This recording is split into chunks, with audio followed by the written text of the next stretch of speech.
جناب رسول اللہ صلی اللہ علیہ وسلم کا مقام تو بہت اونچا ہے.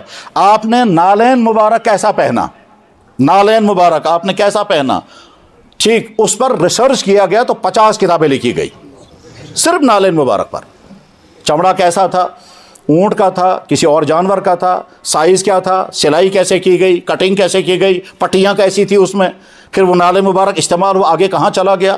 ایک ایک چیز پر ریسرچ ہوتا ہے, کیونکہ اللہ نے اس نبی کو دنیا کے تمام انسانوں کے لیے نمونہ بنایا تھا, اس لیے ایک ایک چیز ریکارڈ میں رہے گی. آخری نبی, اس لیے ایمان والوں کو کیا عقیدہ رکھنا چاہیے, ہر نبی نبی برحق, مگر کوئی نبی خاتم النبیین نہیں. محمد رسول اللہ آخری نبی ہیں, خاتم النبیین پوری دنیا کے لیے نبی ہے.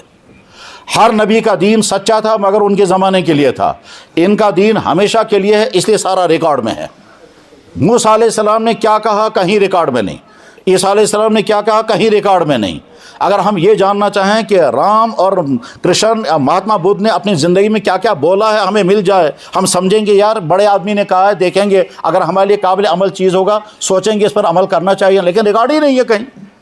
اور اس کے مقابلے میں جناب محمد رسول اللہ ایک ایک چیز ان کے ریکارڈ میں ہے, جو انہوں نے کہا وہ بھی, جو کیا وہ بھی, اور ان کے سامنے کسی نے کچھ کیا اور آپ نے خاموشی سے دیکھ لی وہ بھی, آپ کی جسم کے متعلق جو حالات ہیں وہ بھی سارے ریکارڈ میں. یعنی یہاں تک بھی بحث ہوتی ہے کہ آپ نے پیالہ کون سا استعمال کیا, وہ پیالہ گر گیا تھا, وہ ٹوٹا, وہ کتنا ٹوٹا تھا, وہ جب ٹوٹ گیا تھا تو اس کو بعد میں کتنے دن تک استعمال کیا, وہ جو ٹوٹا تھا اس جگہ پر کیا کیا کیا, کنگھا آپ نے کیسے استعمال کیا.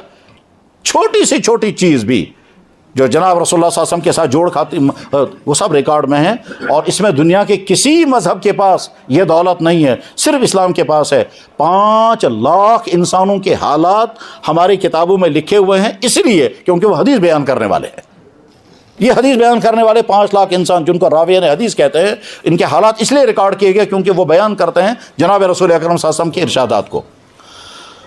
تو اللہ نے اس کائنات کے لیے نمونہ بنایا جناب رسول اللہ صلی اللہ علیہ وسلم کی ذات اقدس کو. کمالات دنیا کے سارے عطا کیے, اخلاقی کمالات اتنے کہ دنیا میں کوئی انسان ان کا مقابلہ نہیں کر سکتا, صبر اتنا کہ دنیا میں کوئی انسان اس کا مقابلہ نہیں کر سکتا, بہادری اتنی کہ اس سے زیادہ کوئی مقابلہ نہیں کر سکتا, خوبصورتی اتنی زیادہ کہ ایسا مقابلہ کوئی کر نہیں سکتا, اپنی بیویوں کے ساتھ اتنا بہترین سلوک اس دنیا میں کسی شوہر نے اپنی بیوی کے ساتھ ایسا سلوک نہیں کیا ہوگا. بزنس مین ایسا کہ اتنا امانت دار اس دنیا میں کوئی بزنس مین نہیں. رولر ایسا ہے کہ اتنا عدل اور انصاف کے ساتھ دنیا میں کسی نے حکومت نہیں کی, کسی نے بھی حکومت نہیں کی. ممکن ہی نہیں ہے ویسے حکومت کرنا جیسے جناب رسول اللہ صلی اللہ علیہ وسلم نے حکومت کی ہے. عہدہ آپ کے ہاتھ میں ہے, کنٹرول سارا آپ کے قبضے میں ہے, جو چاہے سو کر سکتے ہیں, لیکن کہیں ذرا سا بھی خرد برد کو تصور ہی نہیں پیدا ہوتا. بلکہ دنیا سے جب اللہ کے نبی رخصت ہو رہے تھے 10 لاکھ مربع میل پر اللہ کے نبی کی حکومت ہے, 10 لاکھ مربع میل پر اللہ کے نبی کی حکومت ہے, عراق سے لے کر شام تک یہ پورا عرب جو ہے وہ حضور کے کنٹرول میں ہے. اور 10 سال کے عرصے میں یہ حکومت آپ نے کھڑی کی. جب دنیا سے رخصت ہونے والے تھے تو حضور کے گھر میں کھانے کا کوئی انتظام نہیں تھا, ازواج مطہرات کے لیے کوئی راشن نہیں تھا, کچھ بھی نہیں تھا. حضرت عائشہ رضی اللہ عنہ بیان کرتے ہیں, بخاری میں حدیث ہے کہ جب اللہ کے نبی صلی اللہ علیہ وسلم دنیا سے رخصت ہونے والے تھے اور گھر والوں کے پاس کھانے کا انتظام نہیں تھا, تو آپ نے اپنا ایک خاص لباس ایک یہودی کے پاس مارٹگیج رکھا اور اس سے اناج لیا اور ازواج مطہرات کو کھانے کے لیے وہ اناج دے دیا. اس اناج کو خود ہی کوٹو, خود ہی اس کا آٹا بناؤ اور آٹا بنا کر خشک روٹیاں کھاؤ, اس کے علاوہ اور کچھ نہیں تھا کھانے کے لیے. اس حال میں اللہ کے نبی دنیا سے رخصت ہو گئے کہ آپ کی زرہ وہ لباس جو تھا, وہ خاص ڈریس, وہ یہودی کے پاس بند رہا اور حضور وہ چھوڑا نہیں سکے. قبض, حدیث کے الفاظ یہ ہیں, قبض رسول اللہ صلی اللہ علیہ وسلم ودرہ مرہونۃ عند یہودی بثلاث من سعین.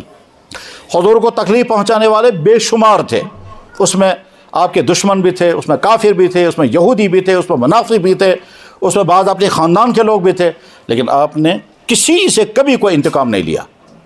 ہاتھ سے انتقام لینے کی تو بات ہی نہیں.